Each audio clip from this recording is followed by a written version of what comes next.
memanjangkan ucapan-ucapan bid'ah. Bid'ah itu segala sesuatu yang tidak dilakukan di zaman Rasulullah, itu kalau kita lakukan katanya bid'ah. Dan itu memang betul bid'ah. Bid'ah itu menurut para ulama dibagi empat. Ada bid'ah hasanah, bid'ah dhalalah, ada bid'ah sunnah, ada bid'ah yang munkar. Contohnya bid'ah yang hasanah itu apa? Saat ini saya memakai mic ini bid'ah. Mic ini mikrofon ini Rasulullah tidak pernah pakai. Tetapi karena ini pakai mic supaya bisa didengar yang baik, ini termasuk bid'ah hasanah. Karena telinga-telinga yang di belakang bisa mendengar. Akhirnya jadi bid'ah. Rasul tidak pernah memakai, tapi ini hasanah baik. Terus bid'ah yang dhalalah itu bagaimana begini? Bid'ah yang masuk ke neraka. Itu kalau saya tahu bahwa hari ini hari puasa, saya sholatnya hari lebaran, seperti di Indonesia, lebaran ada dua, kadang juga sebab ini kan asing, asing. Karena apa? Karena ketidaktegasan pemerintah. Pemerintah harus menegaskan bahwa setiap acara-acara lebaran maupun istilahnya Ramadan harus ikut pemerintah. Kalau organisasi-organisasi yang tidak ikut pemerintah, silahkan, tetapi jangan diumumkan. Kalau diumumkan ini bikin kacau pikiran umat. Akhirnya ada orang yang dia sholat lebarannya, dia puasanya hari Sabtu, sholatnya hari Minggu. Jadi dia lebarannya ikut organisasi A, tetapi sholat lebarannya ikut pemerintah. Ini namanya bid'ah dhalalah. Tidak ada orang yang sholat id di luar hari raya, tidak ada. Mengadakan yang sudah diatur Rasulullah itu namanya bid'ah. Contoh lagi, bid'ah dhalalah. Rasulullah SAW mengatakan sholat tahiyatul zuhur 2 rakaat atau 4 rakaat. Kita buat 5 rakaat, jadi dhalalah. Ini dhalalah kan ada. Yang dikatakan bid'ah hasanah seperti Sayyidina Umar bin Khattab membuat sholat tarawih berjamaah. Zaman Rasulullah sholat tarawih tidak ada jamaah. Mulainya ada sholat jamaah di tarawih itu di zaman Sayyidina Umar. Berarti Sayyidina Umar ini membuat, tetapi bid'ahnya bid'ah hasanah. Kenapa? Mengumpulkan umat di atas sholat tarawih. Ini hasanah. Toyib. Bid'ah yang hasanah Al-Quran mushaf. Zaman Nabi Muhammad tidak ada mushaf Al-Quran. Tidak ada semua Al-Quran. Mushaf Al-Quran. Kitab Al-Quran itu tertulisnya di zaman Sayyidina Utsman.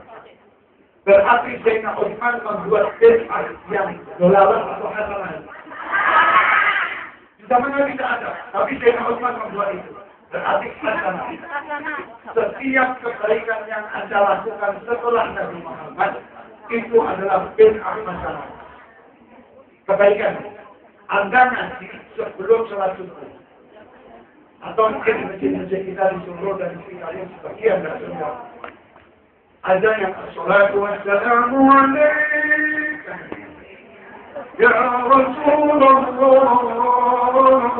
Ada yang seperti itu. Itu dikatakan bid'ah dhalalah. Kalau hal seperti itu dhalalahnya tidak dhalalah seperti apa? Ini kan mengundang wong-wong sing keset atas keluar. Maksudnya itu ada puji-pujian di masjid sebelum sholat itu gunanya untuk memanggil orang-orang yang belum ke masjid. Misalnya setelah kau azan, dan orang dari sadar. Dia langsung berangkat ke masjid itu daripada duduk di masjid nganggur, ngomongin wong alam itu lebih baik ngaji atau puji-pujian. Kalau ada yang mengatakan dhalalah, silakan. Kita tidak harus memusuhi mereka karena mereka ilmunya belum sampai.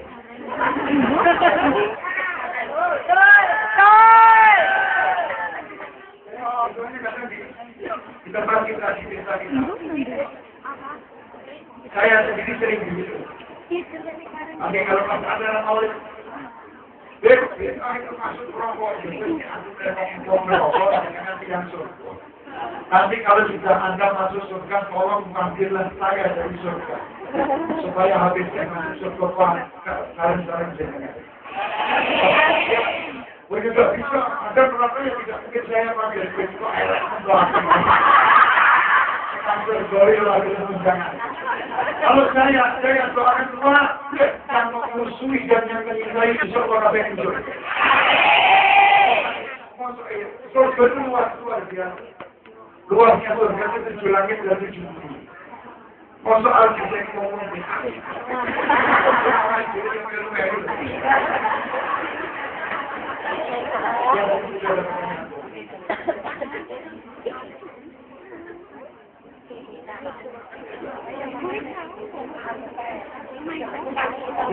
Sampai jam 5.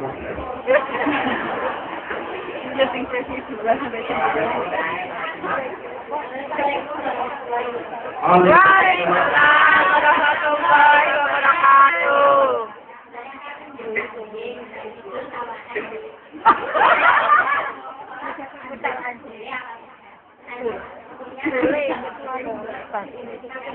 Anda tugasnya tidak itu. Anda usaha tinggal. Surat, ini surat Usaha, Anda tidak usia seperti ini. Usaha. Tapi ada yang sudah banyak. Itu kira-kira usia. Ya, katakan sekilas mirip tangan. Anda bersikap sebagai masjid. Setiap mau sholat ada bersikap. Kalau tidak mampu, ada bersikap dengan kemampuan. Menurut Bapak, kembali menyebut. Sementara ini, Anda karena sudah terlanjur, kan jadi. Berarti saya harus bagaimana ini saya mau sholat. Setiap mau sholat, kira-kira berkas-berkas itu tadi dibersihkan. Tidak siap ada pasir, bersihkan pakai pasir, itu disiram. Pakai air. Kalau ada pasir, siram pakai apa? Saya penting bisa membersihkan. Pakai sabun, pakai kloros, pakai obat.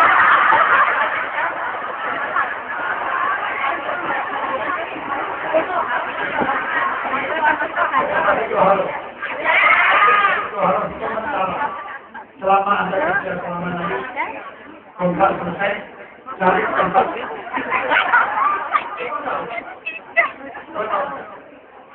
Tiga tahun, sudah berapa tahun? Sudah 3 tahun. Kalau bisa cari tempat yang tidak ada. Kalau memang tidak bisa, tidak. Kalau tidak bisa sudah terlanjur, ya bagaimana caranya dicari tempat untuk kita membersihkan yang baik. Sabun toharoh. Namun harus kita bersihkan banyak biara ini. Tak ada masalah, tapi kita jangan belajar di masjid. Diusahakan, saya mengatakan diusahakan semaksimal mungkin. Kalau memang sudah tidak bisa, ya cari jalan bagaimana ini. Dengan satu kita. Insya Allah tak berkati mudah-mudahan pasti isu. Oke, sampai. Sampai berkah ya. Bismillah. Amin.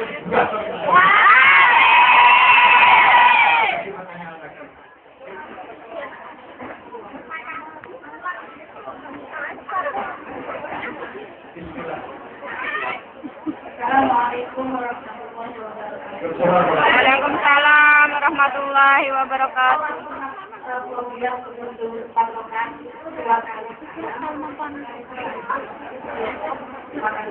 Bisa sekali sama, bisa 2 kali sama. Afdolnya 2 kali. Kecuali kemudian asar. Sebelum asar itu, Rasulullah pernah melakukan 4 rakaat 1 salat. 4 rakaat 1 salat itu bagaimana tidak ada 2 tahiyat. Tahiyatnya cuma 1. Jadi bagi 2 rakaat itu lagi. Ini tahiyatnya 1. Tidak boleh berartikan. Kalau dia melakukan 1 kali tahiyat juga 1. Jadi kalau tahiyat itu berkemudian itu berimam, 1 salat boleh, 2 salat boleh. Ya, satu kali salam, tapi tidak boleh dua kalian. Satu kali. Misalnya sholat duha, 8 rakaat, mau satu kali salam, terus tahiyatnya sekalian terakhir. Boleh. Kalau sholat duha itu hanya 2 rakaat. Boleh langsung dilakukan. Afdolnya, utamanya dua salam. Apa sebabnya? Karena Anda mengucap tahiyat itu kan ucapan doa juga. Tambah banyak tahiyatnya, tambah banyak. Sip.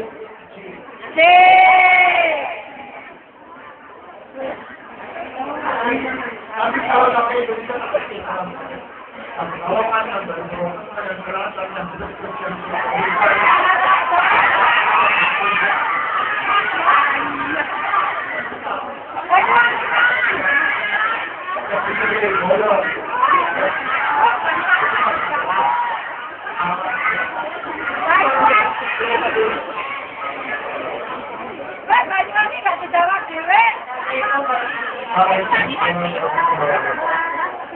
Pertanyaan saya ini saya di anak saya menghadapi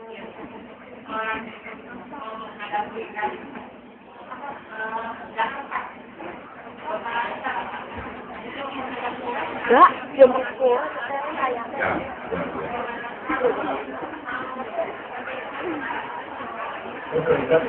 dan tepatnya itu juga tepat. Jadi jangan lebih. Kurang lebih. Cuma kita tidak boleh menggampangkan. Kita jangan terus nggak bisa ya sudah kita mengajari alat diri ya. Tetapi jangan juga. Seperti saya juga. Saya waktu sholat malam itu tetap tidak juga pas tidak bisa. Ya sudah ini sedikit yang penting bisa tidur nyaman ini. Yang penting kita yakin bahwa itu tidak. Ya, tapi kita bisa tidak bisa kalau dia tidak bisa harus tidak ada masalah. Yang penting kita kalau bisa kita motornya tidak pasang, pasang Allah. Nanti pas posisinya miring. Di pas posisinya karena itu jangan bikin.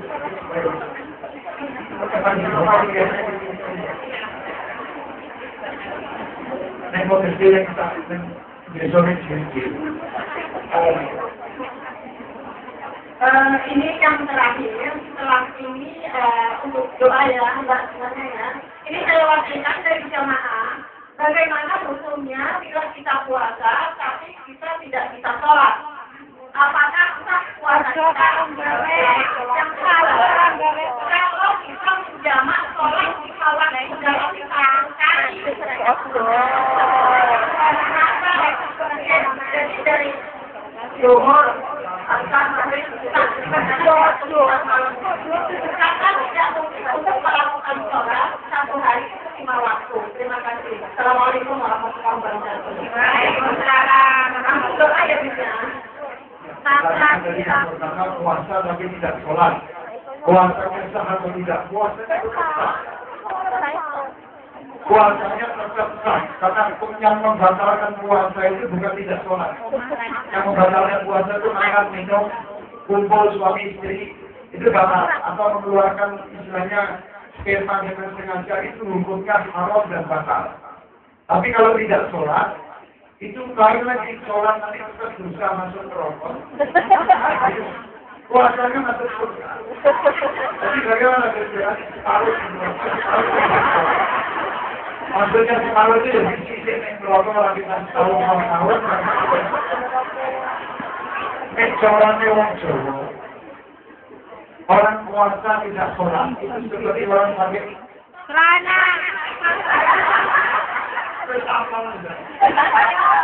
Seputar kecelakaan. Seputar boleh dipanggil tapi orang aduh. Jadi kalau bisa puasa dan sholatnya seimbang. Masalah khusyuk tidak khusyuk orang tak dipikir.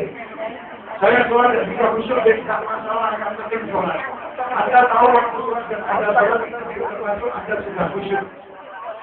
Jadi tidak usah menggunakan khusyuk kan salah.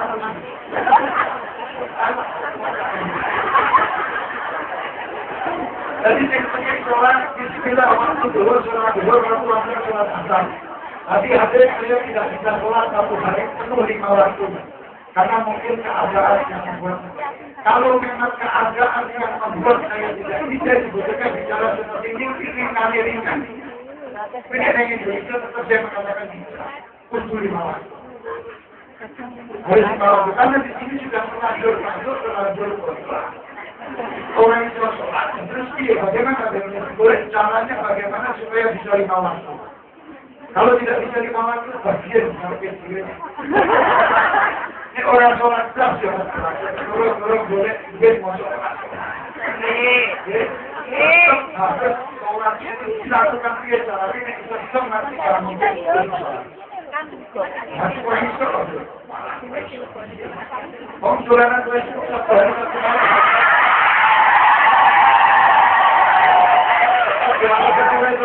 ada waktu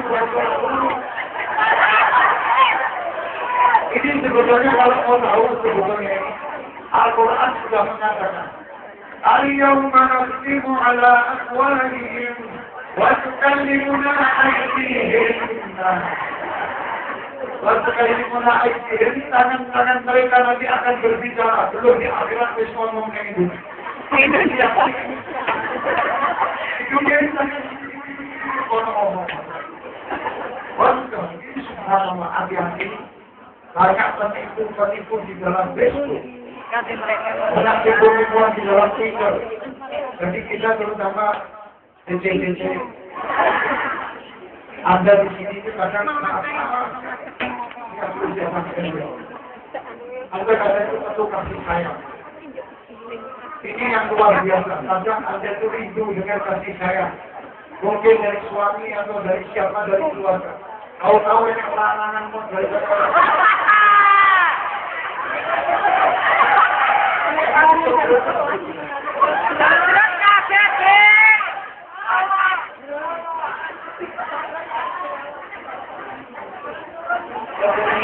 saya kaget maka dari saudara-saudara. Saudara itu di tempat saya orang di produk. Sama-sama berubah. Sampai kurang. Jadi hati-hati. Banyak itu 99% orang itu ini.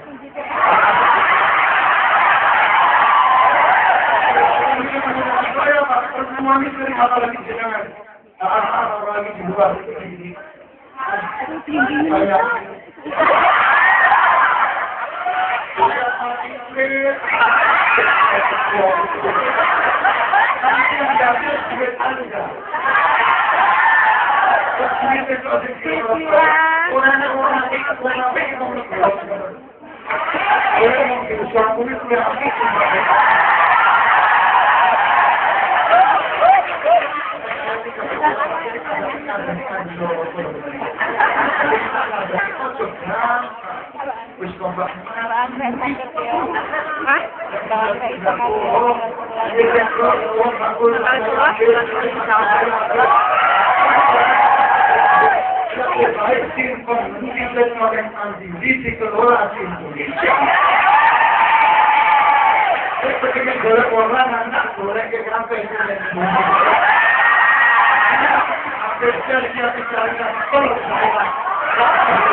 Jadi di sini cuma kalimat tapi dengan yang baik insya Allah.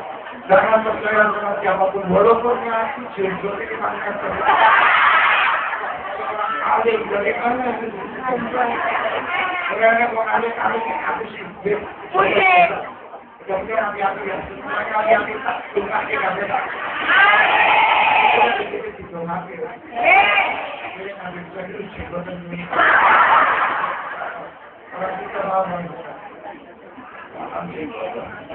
Bismillah, mudah-mudahan apa yang kita dapatkan di tempat ini bermanfaat.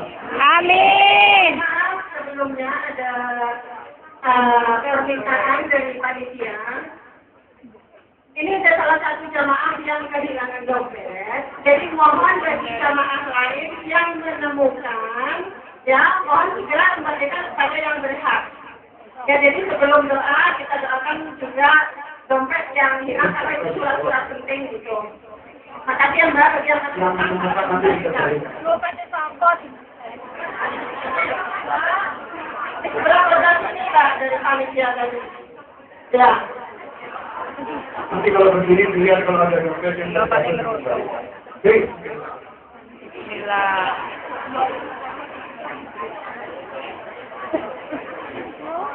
Sebelum doa, mari kita sama-sama mengucap istighfar dulu 3 kali. Sesudah nanti kita sama-sama doa dengan hati yang khusyuk.